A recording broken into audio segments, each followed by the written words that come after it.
Okay, so we now move on to community energy. The overview, how does it work? Some case studies from the southeast.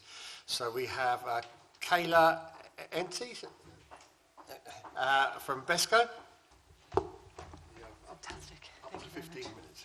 All right.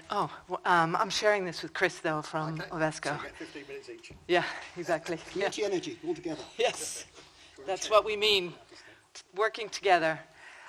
So yes, my name is Kayla Ente. I'm the founder and chief executive of Brighton Home Energy Services Cooperative. If we could have the next slide. And so we are a developer of renewable energy and energy efficiency systems. We've done 58 projects so far. We have 400 members who have invested in our cooperative. We take that investment and we invest in the local community. So it's really kind of a circular use of local funding to make improvements in the local community.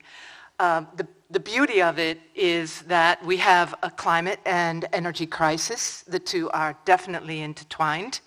And with community energy, the expertise that we have in community energy and the contact that we have with local communities, we can really get projects up and running and going just from the local finance. Can I see the next? So spot the solar PV in the most sunny part of the country. It's going to be hard to find here in Eastbourne. I remember it's really interesting because 12 years ago, Eastbourne did an energy feasibility study that I read. It must have been over 100 pages. Sticking it out and working through to make Eastbourne a more sustainable city. So we have a big challenge because our industrial estates, if they're looking at renegotiating their energy contracts, they're going to be looking at prices of 64p per kilowatt hour for their energy. So there's never been a better time to get solar on your industrial complex. And so we've been around for 10 years. We've done 58 projects. And we're really seeing now is the time to scale up our models and really get this thing going. So we're working on larger industrial estates. We're looking at models where we can share electricity that's generated by solar across these industrial estates. We're working with a company that's a spin-off from Imperial College to do this. Next slide. And these are some pictures of the solar arrays that we've done. We've done 6 schools. We have about 100 kilowatts at Plumpton College. Perhaps you've seen that from the South Downs. And all these schools are saving money. They don't pay anything up front, and they save money from the beginning. So the model has clearly demonstrated that working with the local community and your local community energy group can bring not only money into the local economy, but save money for industry and for people living in that community. Next slide. And it's also about energy storage, because like Neil just said, this image shows electricity storage, but it also shows heat storage. We have a phase, it's a phase-changing material that we, instead of putting a gas boiler in, and this is the Alistair Fleming kitchen shop on the High Street in Lewis. Instead of putting gas in, we put in this solar storage. It's a storage system, so it works really well with solar, but there's no solar on it because it's in the center of Lewis. And as was said earlier, there's a problem with our planning system, so we couldn't get solar on there. But it charges up overnight with the lower Economy 7 tariff and then releases that electricity during the day. So the customer is still saving money and, again, not paying anything up front. The way to overcome some of the restrictions in the grid is to use energy battery storage for your electricity, and we're working on different models to see how far we can take that with our customers. And the cheapest energy is the energy you don't use. We are 100% behind retrofit. We have a program now we call Retrofit Streets, and it's a demonstration project working on a street in Hanover. There's 100 households on the street, and we've identified already 60 households that could use loft insulation, and so we're looking at doing it collectively with the people on the street, taking on the different measures and helping them through this process to make it easier for them to choose to do energy efficiency. This is going to be a really important breakthrough project, and it's something that we want to share once we get our learnings with other community energy groups. Next slide, please. And so the flexibility and energy trading is fantastic opportunity for energy groups because we can use battery storage to store the electricity and then sell it at times when the prices are higher, so we can optimize pricing for our customers, pull in the most profit we possibly can, and share that with the customers, but also share it with the local community. Because everything we do is around also tackling fuel poverty. We're really interested in helping people who can't afford to pay their energy bills. And we do have an energy crisis. In Brighton and Hove, about 15% of the population struggles to pay their energy bills. And we can have a cup of coffee and talk about some of the stories that I've experienced in the 10 years that I've been working at BHESCo. It's a tragedy. We're the 5th wealthiest nation in the world. It shouldn't happen. And it's really important that community energy groups do something to solve this problem. And here's an air source heat pump that we installed at the Kingston Pavilion, thanks to our friend Shalane. And we managed to convince them to exchange their gas boiler to an air source heat pump. We helped them through the entire process. First, we did all the economics. My background is in finance and economics, so the whole purpose of our co-op is to introduce how you can use economics and creative finance to drive forward the uptake of renewable energy. And it worked in Kingston, and the building was relatively new, and they're getting tremendous benefit out of taking out the gas and putting in a heat pump there. Same with ground source heating. If we go to the next slide. This is a wonderful case study. This is pure determination. We have been working with this customer. It's a school based in Framfield in East Sussex. We started in May 2015 with putting 27 kilowatts on the roof, underfloor heating and insulation. And over time, we took out the oil boiler, we put in a ground source heat pump. This is, again, no upfront cost to the customer, to the school. We finance everything, and they pay us over time. They're actually saving money every year, and they pay us partly through the savings that they earn from the systems that we install. And we also put there's a nursery there, and so the small children play on a heated floor that's powered by solar panels. And they have gone from over 100 tons of carbon emissions a year, reducing it by 85%, down to just about 20 tons, and we're still working on it. Now we're doing heating controls, we're helping them monitor and look at how they're using their energy, and it's a great case study. And let me say, almost everyone in this room, I know a lot of people in this room, and we've all cooperated at one time or another, and this is what makes us a success, that we work together. We share our knowledge, we share our skills, our respective skills, to really deliver net zero. And if I can give any message, it would be that one. Thanks.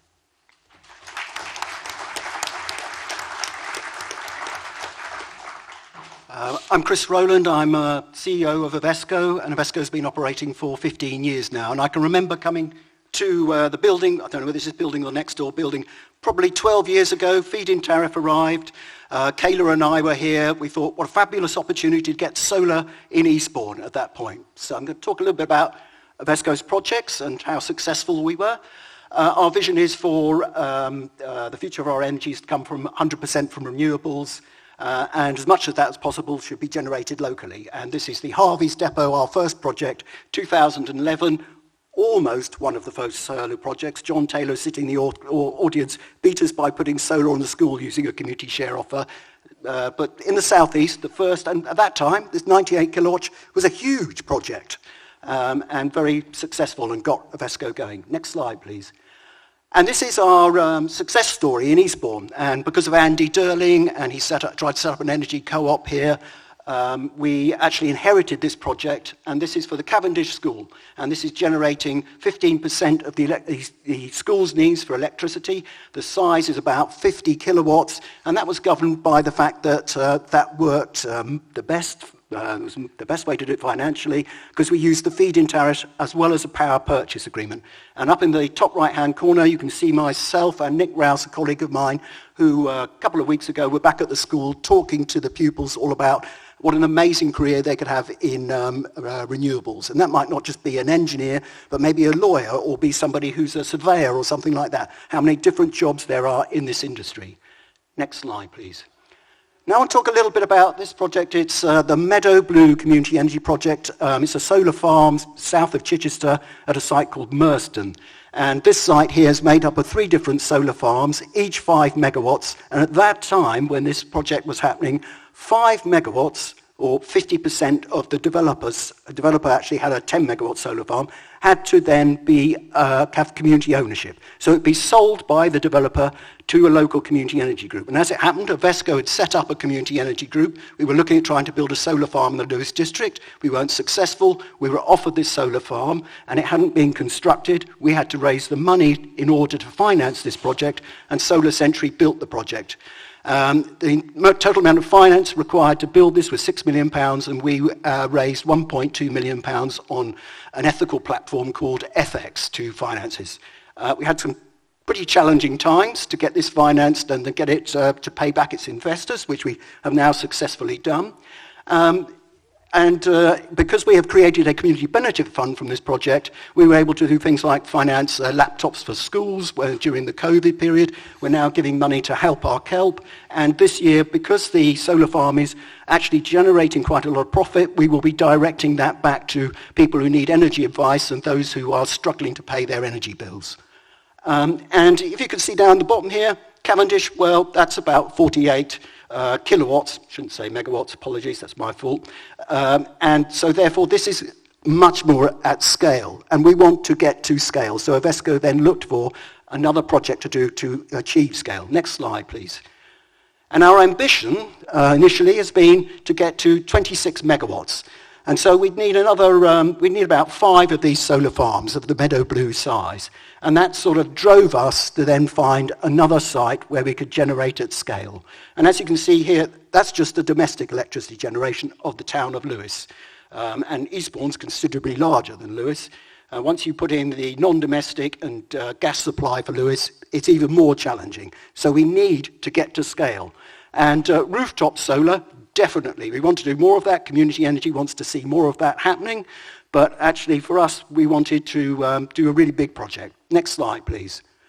This is Ouse Valley Solar Farm. It's a 17 megawatt solar farm, which has just been given approval by Lewis District Council's Planning Committee. And this would really get us to almost achieving that 26 megawatts that we need for the Lewis town. So OVESCo would be able to say our local town was generating all its domestic electricity supply from community renewables because of the projects that OVESCo has built. The project has taken us 2.5 years. I'd like to say thank you to the Rural Community Energy Fund, which helped finance this project and get it to the point of planning. It hasn't been an easy process. We thought it'd take about a year. And at the end, when the project is constructed, it will create a community benefit fund. We think that might be at least £1 million over the lifetime of the project. There'll be an increase of 230% biodiversity, because at the moment it's a monoculture with sweet corn. It's intensively farmed. The land will be allowed to rest and recover by building this project. And of course it will have community ownership like all of our other projects. Next slide, please. This is about Community Heat. Community Heat's focused, it's a project that we ran for about a year. We were working with UK Power Networks and Brewer Happold. It was NIC funded, and what we did is we looked at the whole of the village of Barkham, and we thought about what would happen if everybody came off oil, and what would happen if the village decided to electrify its heat, and everyone was going to switch to air source heat pumps, and everyone was going to then switch to electric vehicles. And as Neil Madrick from UK Power Networks has also already said, this is very challenging for the network operator. And in fact, going back to the Meadow Blue solar farm, we wanted to connect an extra 2 megawatts, and the DNO then there is SSEN, and they can't allow us to connect that extra 2 megawatts for some years because there is no capacity on the local grid there, despite the fact we have a field that's empty, no solar panels on it, and we could easily connect to the grid with that solar farm. It just isn't possible to connect at the moment. So this is a sort of dam that's holding back renewables at the moment, which the DNOs are working very hard to try and overcome. In the Community Heat, we wanted a planned approach working with the district network operator. We surveyed homes, we produced 700 home action plans, 150 of those are detailed. We already have 2 community rooftop solar projects in Barkham, and now we want to start to deliver that plan, and hopefully we can have small sites around the village, in fields, rooftop solar, as well as domestic, and switching to heat pump, and switching to EV cars, and working with the DNO, see how we can do that so that it works for them as well as us, and saves the network operator, who in the end, they get their money from our bills, and therefore that's the interest of the public. So we can save everyone money by doing this in a planned way. Next slide, please. And this is some of the learnings from that project, that we would increase the number of heat pumps that were installed, we'd increase the number of retrofitting of homes, it'd be possible to have community energy projects around the village, all linking together. But the one thing that we haven't quite been able to crack is the idea that you can sell electricity direct to people in the village. At the moment, the only way that you can do that is through a utility company. This bill, Power to Change, if that goes through, that could potentially change all of that. And in fact, for our large 17 megawatt solar farm, the local people said, well, could we have cheap electricity from that? And unfortunately, we had to say, not at the moment. But if the electricity bill changes that, maybe you could do that. Next slide, please. All right, this is Ouse Valley Climate Action. This is a lottery-funded project. It took us about 2 years to actually get to the point where the bid was successful. We're working with South Downs National Park, Lewis District Council, and various other partners.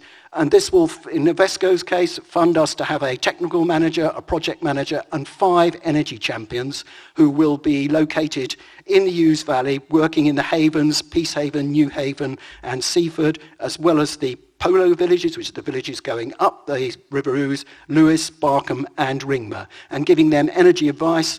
And our role as OVESCo is to reduce carbon emissions by developing community energy renewables, but also helping people and advising them on how they reduce their energy consumption. And that project will run for 3 years and has put OVESCo in a very good place for the next 3 years. And it'll be very interesting to work with all of the other partners in that who might bring us projects and who we can give advice to, all working together with the local authority and the South Downs National Park. Next slide, please. I think that's the last one. Thank you very much.